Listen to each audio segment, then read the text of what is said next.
Welcome to Teledal TV. Ñu ngi leen a nuyu tey si Wednesday bi ñu ngi nii di leen a join fii on Beyond the Scores and another edition Christmas Eve. Ñu nuyu leen wax leen Merry Christmas to yéen ñu dee celebrate Christmas tamit. Ñu nekk ak seen family bi and I hope you have a great day. Why football be stopped? AFCON be day 3 was back, and you know, as always, we're back as well.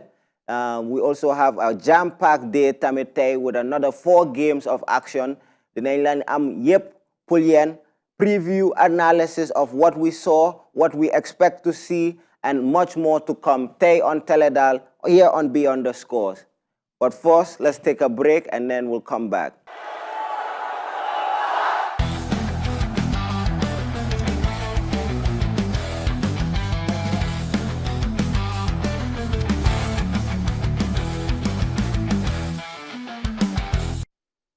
Welcome back. Ñu ngi nii fii on Teledal TV Beyond the Scores. Di leen a isil AFCON edition where we will give you all you need to know about this week and today and tomorrow's games.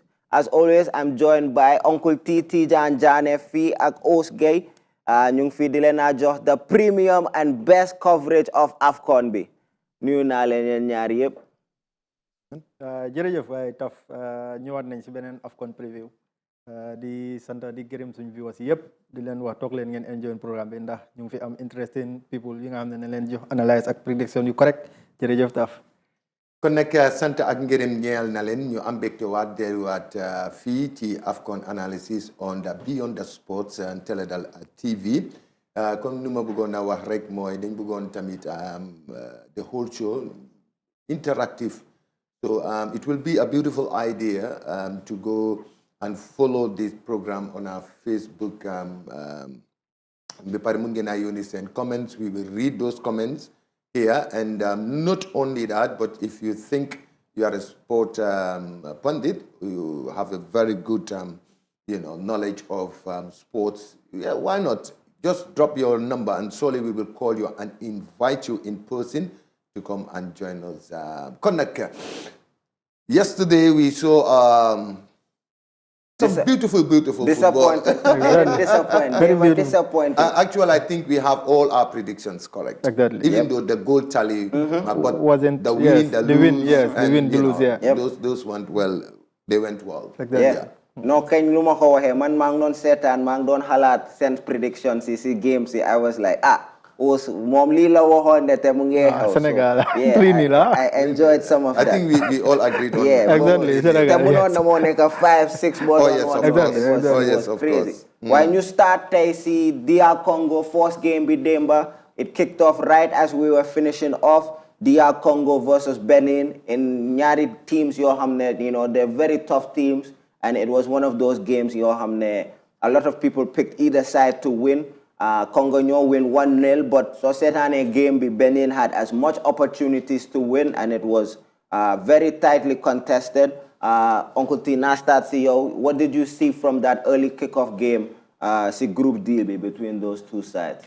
Démba gisoon nañ a well-fought game between Benin and ak ñi nga xam ne ñooy DR Congo. Actually, DR Congo they came into the competition with a renewed hope because they just qualified for the FIFA 2026 playoff. Yeah. So they ñëw ci game bi with that high spirit and then they make best use of it because in the 16th minute they were rewarded with a goal which actually happened to be the only goal ci biir match bi Benin déema ñoom itamit gis nañ leen the fighting spirit they came as like we are not here for joke but we are here to compete te loolu tamit wane nañ ko because even if you look at the ball possession statistics it shows when it comes to ball possession they edge because they almost 60+% of the balls were being controlled by Benin. So lolu mu ngi wone rek the fighting spirit boo xamante ne ñëw nañ and they fired all their cylinders just to come up with an equalizer but facing a very disciplined, DR Congo, proved to be a bit difficult for the Benin or the Benoit, if I'm right, that's how they call them, to come up with an equalizer. Because even if you look at the goal scorer, who's their team leader, he acknowledged that ñoom Benin bokk na ci dëkk boo xamante ne xamuñ, like they don't know the Benin team squad bi xamuñ ko comme xam boo xam ne yow as the opponent, you understand, di nga gën a mun a prepare, you understand. So moo tax dañ dugga into the game. Yes, of course they come strong, high spirit, but at the same time they were pinching the whole thing with salt, because tamit ñi nga jàmmarloo xamoo leen bu baax a baax, so yeah, no, 100%. Good agree. Pull at least to get a good first point. Like I said, opening match is always very important to get off to a good start. Nañ dem si game bi boo predict right, game bu ñëpp doon seetaan xam naa fii ak Sekar yëpp. Sénégal ñu ngi dóor Botswana 3-0 démba. Suñ boy bi Ous moom moo predictoon balaa loolu ne moom he saw the game going that way. Sénégal they dominated totally, possession, shots 22-2. Gars dañ wane seen doole démba. I think they still have more ñu mun a wane. Why also as correct predictor, what did you see both Setane game be, and what did you see like about Senegal's performance? Senegal's performance, it was very good. I don't expect. Everybody was expecting Senegal to beat Botswana, and it happens that way. Yeah, I guess Nicolas Jackson Musco brace, first international brace. Nicolas Jackson, in the past 5-6 months, moral dafa demoon down because nekko doon di play Chelsea, but mu ngi try dem Bayern Munich, sign Bayern Munich, try move motivation mu dem up. ñu gis démb si AFCON bi mu ñëw mus ko brace. Senegal tamit, this is the second time they are opening 3-0 victory, because the last time it was against us, Gambia. that was very bad. I was very sad. I was very sad that day. But this is the second time they are opening their AFCON campaign with a 3-0 victory. And then Senegal, Saint Ford is fantastic fort. Senegal, if they keep this momentum, they can go far and even win the tournament.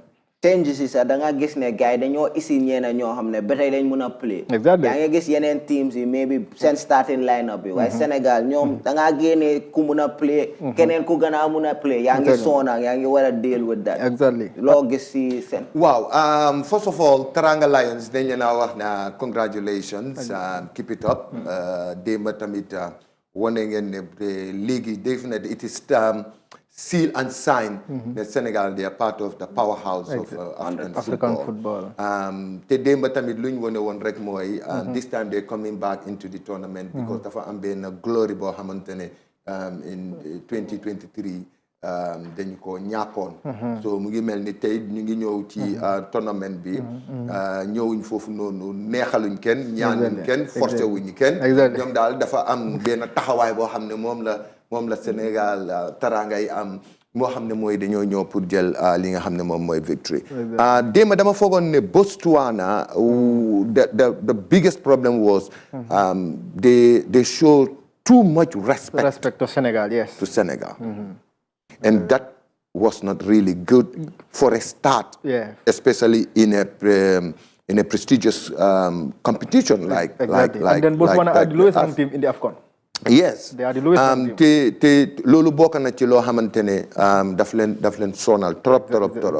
And yesterday society inside the match throughout the whole game su ma ko doon put like in a form of a percentage, probably Botswana out of 100 it's just 25% boo xamante ne let's say benn 25 minutes boo xamante gis nañ ne ñoom itamit ñu bokk ci biir game bi, but like for the rest of it was all being dominated by the Senegalese. Te tamit dama dee wax ne look ci Teranga Lions yi for each time you have Ismaila Sarr, gis nga Ismaila su doxee rek ñaareel daf dee mun a, for me he's kind of like a playmaker. Exactly. moo tax su doxee rek most of the time you understand dañ dee mun a create problem for their opponents. Yeah. And then secondly, tamit dema li sonalon Botswana bokk na ci the pace of the Senegalese wings. Too fast. They are too fast. It was too fast for them to contain them,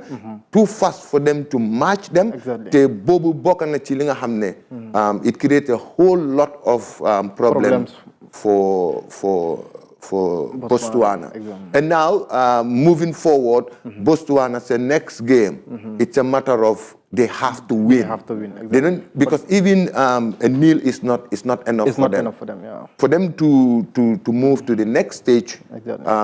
of the competition, so their next game they have to win. It's a matter of must. Yes. Because for that one, with a draw, it will put you at a funny position. Exactly. If they lose, it means they're out of the competition. And I'm sure Portwood will be doing his homework.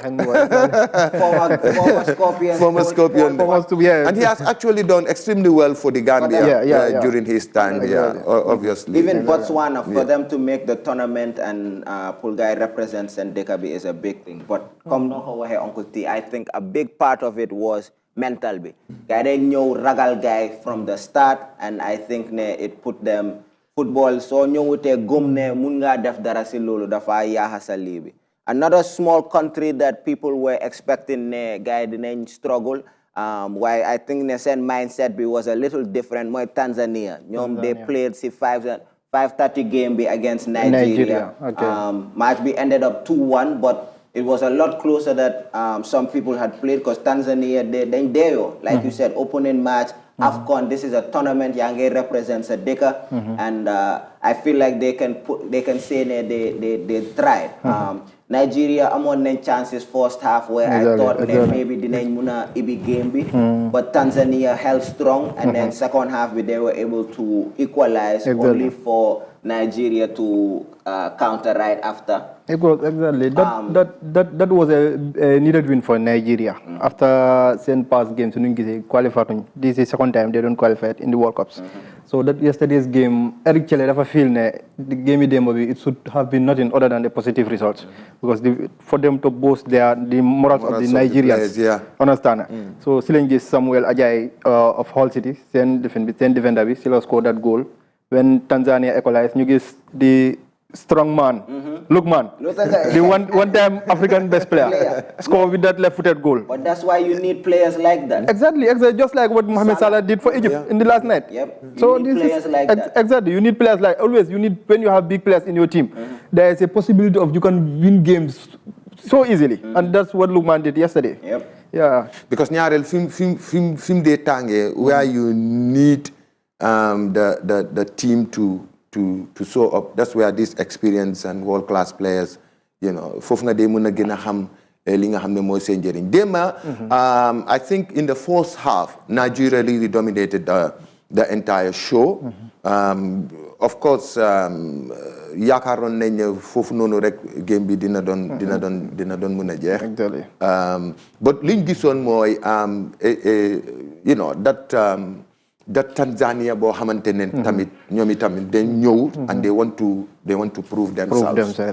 And if you look at the way the Nigerians played in the second half, it shows you that even in the Nigerian squad there is a lot to be done. Yes. Especially at putting the game to rest. Exactly. Parce que demba fofu nonu Nigeria ni amon nañ fofu nonu. Jafe-jafe. And that is always their problem, Nigeria. Putting the game to rest. Because game dafa am fi mo tollu. You need to put the game to rest. Exactly. Te demba gisoon nañ ne Nigeria amon nañ jafe-jafe ci lolu. Exactly. Especially in the second half. So I'm sure the coach and the backroom team and these technical people we really need to work on that. Exactly. Because sudut lolu dinañ dem ci competition ci jamono yo xamantene Nigeria mun nañ ci am jafe-jafe bu rëy. You know why? Like you can play the entire game with all the possession, with all the chances. Probably you are 1-0 up there. Till last minute your opponent come and just equalize. Exactly. So it means that you haven't mastered putting the game to rest at that stage. Te foog naa loolu bokk na ci loo xamante ne Nigeria, they really need to work on that. Exactly. And of course, yesterday, Tanzania, sent goalkeeper did extremely well, you know, in keeping the goal level at least to a point where it will not be embarrassing for Tanzania. So for me, Saint goalkeeper, he really tried. He really did extremely well yesterday. Kept them in the game. The football, if you don't take your chances, that comes back to hurt you. Roland gets the first half, so gets Nigeria. So many chances, they couldn't open up the gap, and then Tanzania were able to make them sweat. So Legi Pool said nakala second round of games is a group over will be interesting because Legi Tanzania won nyom big teams i ragalun guy nyom dañoo ñew pour deyo so mbuga na gis nakala guy di def ci next game bi ñu dem to last game bi of day bi demba Tunisia suñ North African ñoom ñu ngi door Uganda 3-1 a little comfortable while Uganda were able to get a last-minute goal, but for the most part, Tunisia kind of cruised to the game, kind of luñ waxoon ci game bi ne Tunisia they are a team to be reckoned with. Honestly, just like Morocco and Senegal, mënuloo wax favorites without what Tunisia, because ñoom dañ mun tournament and they showed that game. Yes, and I think this is the 21st time they competing, if I'm not mistaken. But lima bugona one rek moy the ñaga ci competition. You understand? Do you eye chomo ak yene? Because some tamit you know, having good players, having a good squad is one thing. But tournament mentality, it's a different thing. Because tournament bi dafa am ben mentality comme li doon wax bo xamne mom nga ñëwé. I give you an example. Look at the likes of Real Madrid, right? Exactly. Even T League, they can be doing bad. Yeah, exactly. But by when you Champions League, it's a complete different game ball that Real Madrid play. Exactly. Italians, exactly. Yes, some people are just like that. Yes. Tournament So that is what Tony's surprisingly, if you look at most of the competitions in Tunis normally their first game they don't do extremely well. Exactly. But yesterday they broke they broke the ice. Exactly. Wow, because most of the beginning their same games they don't do extremely well. But yesterday we've seen a different Tunisia. Exactly. With Uganda. Actually, they've really tried. They've really tried. Well, unfortunately, the North Africans really cruised past them comfortably. Yeah. No, I mean, so whole possession, it was kind of equal, and they were able to have some chances. So scoreline was kind of a little more than maybe match be soccer set. Exactly. Uganda were hanging in there. Where come non ko waxe am na yenn teams dañ dé ñëw tournament rek dañ paré Tunisia is like that comme nuko Uncle T waxe so xolé sen last tournament bi sax they were winless last tournament ñu na gaay ñoo bokon group stage against Gambia moy 1-1 buñ draw gaay last tournament they didn't do well but nga gis ne this tournament they came jet up dañ ñëw ci game bi jet up fight pour feel ne wane ne ñoom lu happen last time do happen this time ci la ñoo demba gaay they have a perfect start 10 minutes bi la gaay score with that the Frankfurt midfielder mu score that goal ñu gis tam di Dennis Base Assouri score that brace ñu gis ñu gaay am a perfect start and then nu gaay start ni so gaay continue comme nu ko Uncle T way Tunisia is dafa nekk team boo xam ne always they are top rank side. Yes, of course, and their attacking force it's very difficult to slow down. It's very difficult to stop. Exactly. Come they want to go in the scenario, right? How fast their football is. Nari, you for the football. Look at yesterday, 16 shots like I am. Exactly. Ñom buñ agé fofu. And one thing I like about them. Gis nga buñ jégué ñé sa itim rek dañ dé lambar. No len and that's where they create all the magic. So lolu mom I like that with them. Nga xamantene tay bo xolé sen game ñoom du ñëw de la dañ la kataan yi comme the Brazilian style. No. Yes, of course, when they go inside the box, they can create some tactical moves in order to score. But out of the 18 rek ñu lambat, and that's where they all the North Africans surprise you. Yes, no amuñ caaxaan. North Africans yi benn façon football they play. Dañoo lambat. Yeah, of course, and that is really great. Wow, Harold, what we'll do is we'll take a short break. You know, preview games you wanna know. Yep, we have another 4 games. You jam-packed with a lot of games. You won't want to miss what's coming after this short break.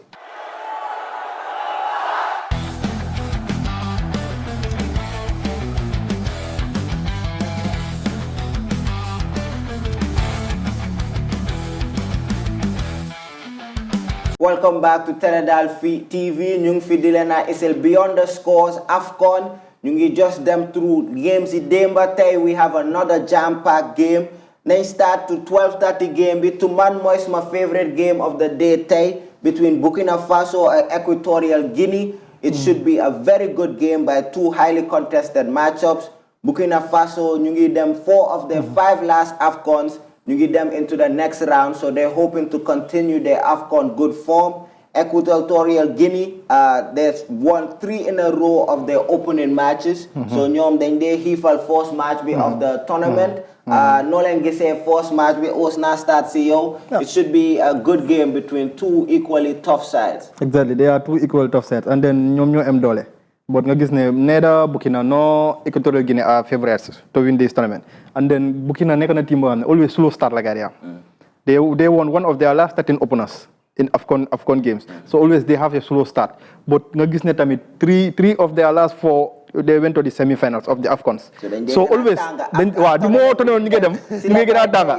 Yeah, but always dañu am slow start. But the more tournament exactly ñu ngi gën a dem nga gis tam team bu gars di play di Equatorial Guinea. Recent months rek amoon nañ problème because they boycotted a game against Malawi. Mooy game bu gars lose woon against Malawi in October. Dañ boycott woon games yi because dañ amoon issue ak seen FA bi something like match bonuses or like that. Ñu gis seen coach bi ñu génne ko indi wu reinstateaat ko dugalaat ko si team bi so coach bi tamit bugga naa ñëw tey si game bi one Equatorial Guinea trust bi ñu ko trust mu apply ko tey si field bi tey bugga naa gis but game bi it will be a very tight contest because teams yëpp ñoo am standard ñoo am doole. So loolu bokk na sa si lu tax for me I'll just go for a draw. I'll go for a goal. Both will score. But whether it's a all one. Yes. But for me. Yes. Because li nga wax la game la boo xam ne it's really going to be tight. Exactly. Moo tax man my prediction honestly is going to be a draw. Whether it's a goalless or it's possible. 1-1. Exactly. Equatorial Guinea gis nañ leen ñoom itamit. We have seen a little bit consistent ñoom ci seen part. Because the 5 times yi nga xam ne yëpp make nañ efforts. We've seen them doing some good you know games, fighting spirit, bang fa. But nonetheless, yeah, I will stick with a draw. Man, I agree. I think that it will be very tightly contested. I think I've seen a little bit of Burkina Faso with an edge. With an edge. Possibly, yes. Not just one, not just just different predictions. Man, deny them Burkina Faso, you squeak. Man, I will go for goal. Both teams will score. Both teams score. Yes. I like both teams will score because Equatorial Guinea yangi fatlo sen striker Insue. Yeah, one of the best strikers in the region. Insue. It's a very good striker, and then that they score goal. That's true. Score the goal, and then the experience veteran. All right. So I will go for goal. Quickly because I think very soon game is kicking off right now. So tune into that. That should be good. Let's go through a few of the other games later on. Balanyulena Bay. We also have. What's it called? Algeria versus Sudan, kicking off also in Group E. That's Algeria is one of the tough teams. Again, North African teams. You know, they have a history of doing well in the tournament and going to World Cups. They have experienced players like Mahrez and a few other players. You play Europe. They are favorites for the game. Nobody expect them to win. But, you know, Arabic connection, you know, Sudan can make it interesting. How do you feel about it? I'm not seeing Sudan making any progress against Algeria, to be very honest. Yeah, you know, looking at the Algerian side, the experience, the you know, classic players against Sudan. So that one, I'm not even going to mince my words. No way for Sudan. No way. No. Uncle T says no way. How do you see that one playing? I will go with Uncle T. No way for Sudan. No way for Sudan. No way for Sudan. Sudan. Unless Hanga football will rain in sometimes. But I'm not seeing Sudan winning. But I will still stick they to will, my... They will struggle. They will struggle with Algeria today. I agree. Because Algeria, they are not easy right there. Yeah, I agree. It's not African, and then they have a very good squad. I agree. But I'll go for Algeria. Algeria. Yeah. And then Group F, Tuman, is one of the best groups in the tournament. It's filled with a lot of quality. Let's start with Game B, which I also think is very going to be close. Cameroon versus Gabon, two Central African giants. To be fair. Gabon in recent years, especially Arabi with Obama Yang and Lamina, they have some quality players. Gabon is a team that Gambia have faced in qualifiers, so we know a lot about Gabon and the qualities they have. They can pose a challenge to Lionsy of Cameroon, and that should be a good game today. Yeah, of course. Cameroon, they're really going to face a big stumbling block, like you said, because Gabon, when they face Gambia, gaay taxañ ñu xam nga rek Gabon moom keroog moom booy dañu taxañ rek defal ñu ay bagages but football noonu la so I'm seeing a tightly contested game. Yeah. And Gabon have actually historically have never lost to Cameroon in the AFCON. The two matches Bugay play, Gabon win Benabi and the other was a draw. Cameroon obviously 5-time winners, giants of Africa, filled with a lot of quality players. That should be, Cameroon will be looking to get off to a good start. Exactly. Cameroon came into the game with a lot of noise at their back. Because during the AFCON bi start daa xane seen coach Mac Brice bu mu amee problème mooy bu mu release squad am bi ñu gis tam Eto tamit dem am own squad am ñu gis problème bi foofu la dooree but affaire yi ñëw na ñu indi hire beneen coach mu ñëw ak team bi si tournament bi but Cameroon, they came into the tournament with a lot of noise at their back. Then keeper be Onana, you got drop big name, Abul Kari, Abubakar, Vincent Abubakar. Understand. But they still have a lot of quality. Just predictions, pull Bobo Balanyu, move on. That one? It's a tough one. It's a tough one. Yeah. It's a real tough one. Who's the prediction? I'll go for Cameroon. Cameroon, yeah. Close win. Yeah. I'll go for maybe goalless draw. Goalless draw. Maybe for me, maybe 2-1. 2-1. I will go upset Gabon to upset to start off. My first upset. I think Gabon can steal something for who. Exactly. And then finally, when you get them Ivory Coast at Mozambique. Ivory Coast are unbeaten in their last 13 AFCON opening matches, winning 8 and drawing 5. They're heavily favored against Mozambique, and they're looking to repeat for the first time since Egypt in 2010. How do you think the Elephants of Ivory Coast will do in this opening match against Mozambique? Well, it's an open secret. They're coming to the tournament, you understand, to defend their title, right? Because this morning, Maigis, their captain, who is sending an unapologetic message to the rest of Africa that they're not here to joke, they're here to defend their title. And in fact, he's asking fans to start celebrating. Exactly. So that shows you how confident they're coming into this game. So I'll stick with Ivory Coast. Ivory Coast. I will also stick with Ivory Coast. Ivory Coast since the last tournament, we send that problem. More than slow start. But I have coach Bob. Guy in the MS5. Still now, guy in the coach Bob. Coach Bob dafa gis way bi. Dafa tier Ivory Coast. Def Ivory Coast team and they will be very hard to beat. And then the problem is one team may stop Ivory Coast from retaining the AFCON. But it will be very hard to stop Ivory Coast because I'm telling you, number of attack players you get. Man United, Amad Diallo. Yeah, I mean, ñom Jomande fele. Ñom Kesse fele. They have a very strong squad that can retain the tournament again. Very tough. It's not easy to defend. Exactly. Egypt, nobody defend. Exactly. Right now, come knock over here. They seem very confident. No, I'm not coming because you're in Chibir affair B, like. No, dañ ñëw ak seen confidence. No. Confidence, yes. Big confidence, yes. Yes. Feel ne kenn du leen No, because the message that they are even sending to their opponents mooy na ngeen ni moytu exactly. Na ngeen ni moytu. bari nañ doole mun nañ football And then te ñëwuñ fii pour caaxaan. Yes, and then squad bi. Oh, they have it. Strong squad. Strong squad. Super strong squad. ñu win last AFCON bi ñoo fa nekk ba tey. Yes, of course. Seen coach is very young. Can you imagine how packed This squad is that squad can be? Yeah, of course. I think that Group F with them, Cameroon and Gabon, should be a very interesting group to look out to for the rest of the tournament. Why, as the games are starting, New Byland, we want to say thank you for tuning in. Always Fee on Teledal TV. This is Beyond the Scores.